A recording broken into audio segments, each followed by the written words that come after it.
Well, good morning, Trucker Todd here, and time for another video. I'm sorry the videos have been coming out lately.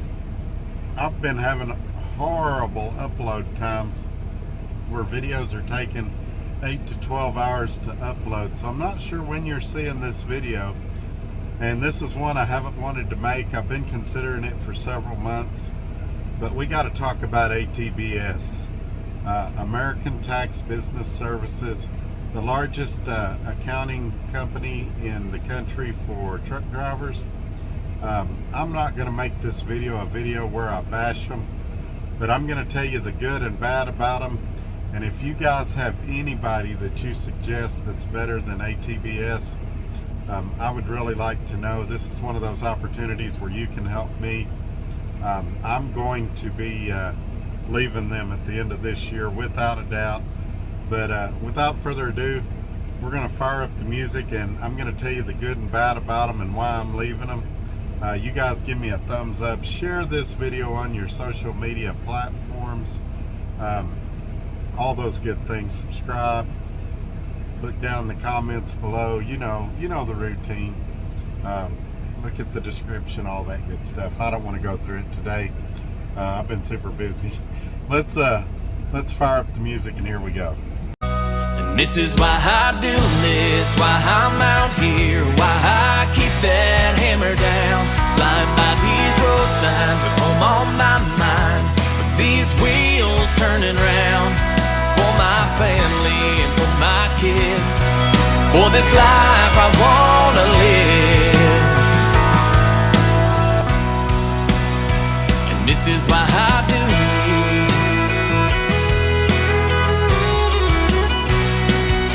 Alrighty, we're back. So I don't want to say it's all bad at ATBS, but it's kind of like if you have a fish sandwich at McDonald's and you have a fish plate at Red Lobster. You have a different expectation of quality. And the same could be said for ATBS. I pay about $22 a week for their service right now, and I don't feel like I get $22 worth of service. Now, like anything, there's good and bad. Let's talk about the good about ATBS. Hang on just a second. Alright, sorry about that. So the good about them, especially if you're a new independent contractor, they have a lot of convenience. They're going to help you figure out what your break-even point is. They definitely are convenient. They have an app where your receipts that aren't automatically removed from your settlements and migrated into their system, you can just scan your receipts with your phone. They add that in there. Things like that. You have a business consultant if you need advice, things like that. So there are definitely some pros to having ATBS, especially if you're new to the ball game, you're trying to figure things out. They can definitely be a big help. Now, I've been with ATBS about 10 years, so I kind of know what I'm doing. Just now I received a phone call from my tax consultant wanting to go over my P&L. After 10 years of experience, I know how to do a P&L. I don't need to go over it. If I have questions, I have his phone number. I know how to contact him. Also, I just recently got this guy a few months ago. My other person that I had prior to them was putting in the computer that she was talking to me monthly, and I went over 6 months without hearing a word from her. She was falsifying information. When I brought it to their attention, they said, well, she was emailing you once a month that your profit and loss statement's ready. That's not communication. That's something that the system automatically sends you to let you know that your profit and loss is ready. Now, why does it do that? Because they're 2 to 3 months behind. And so, like right now, if I get on there and look, it's for like maybe July. I need to go in there and look. I haven't looked this month. But anyway, it's way far behind. I'll give you another example. Last year's taxes, I turned in all my stuff on time for their deadline to have it by April 15th. They filed an extension because they just now got it ready. Here we are into September. The extension only gives you till like mid-October, so they're barely meeting it with the extension. Now they send you a letter when they do that, or email, I don't remember now because it's so many months ago, where they say your taxes are still due even though you don't know what you owe. So I could potentially have penalties, interest, all kinds of things because they didn't meet their deadlines, and I've just had enough of it. There's more. You guys know that I have 4 revenue streams, and truck driving's one of them, of course, and YouTube is another one, of course. And they've said they don't want to handle any of my YouTube stuff. They want me to keep up with all the receipts that are involved with that, everything that's involved with that, and then at the end of the year fill out a Schedule C, and they're adding it on there. Now they do LLCs and all kinds of other stuff there for other drivers for a nominal fee. Why couldn't they charge me a nominal fee and do YouTube? It's no different than if I had a spouse that was working and they were charging me for additional income from a spouse that might be working. So this is it's just too much. For $22 a week, I expect more. Oh, and I didn't tell you this has been going on since my Roadrunner days, which is 3 or 4 years ago. This tells you how patient I'm, probably closer to 5 years now. It tells you how patient I've been with them.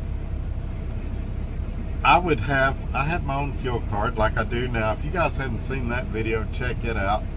And I would send in the receipts for the additional fuel. I'd write paid cash on there, my driver code with ATBS, all of that. And they would not put it on there. They would either, one week they'd put my fuel I bought with Roadrunner fuel card. The next week they might put the fuel I bought paying cash, but they would never put them both on there, even though I'd wrote paid cash on the receipt, and the other one they were getting directly from the settlements. So then I had to go back, and this was like over 6 or 8 months. I was like, hey, my fuel's not right. Oh, it'll catch up, we're just behind. That's what they'd always tell me. Sorry, the truck just died on the opti-idle thing. And so my fuel was always off. And it's one thing after another with them, and I've had enough. And so I've got to find another solution. Also, here's another one. Found out recently that even though they did my taxes in 2015, I believe it was 2015, and they said they e-filed it, for whatever reason, my 2015 taxes never got e-filed.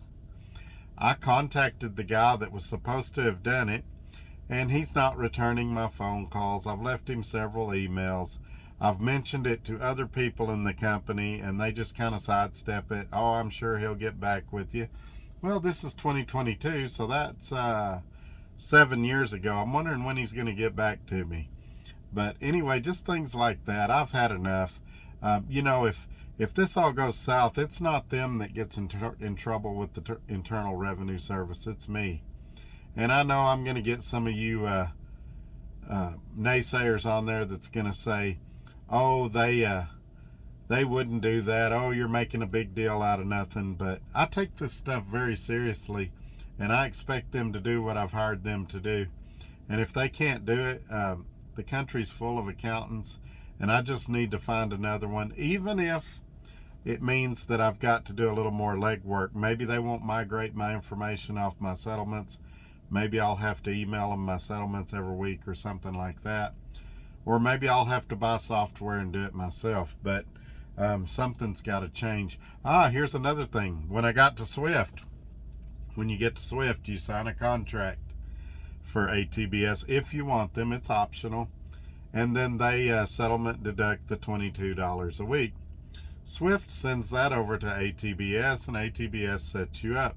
Since I was already an existing customer, it should have been real easy. Keep the same tax consultant, everything stays the same.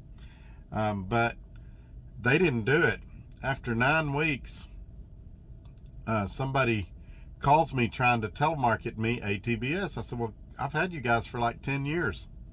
And they, oh, we don't have you in our system. So I said, oh yeah, I filled it out with Swift. Oh, well, for some reason we didn't put it in our computer. We're going to send you another contract. Sign it real quick. We'll get you in. So I did that. Then they say, we don't have your settlements for the last 9 weeks. We can't get them from Swift since we didn't have you in our system. Can you send us the last 9 weeks of settlements?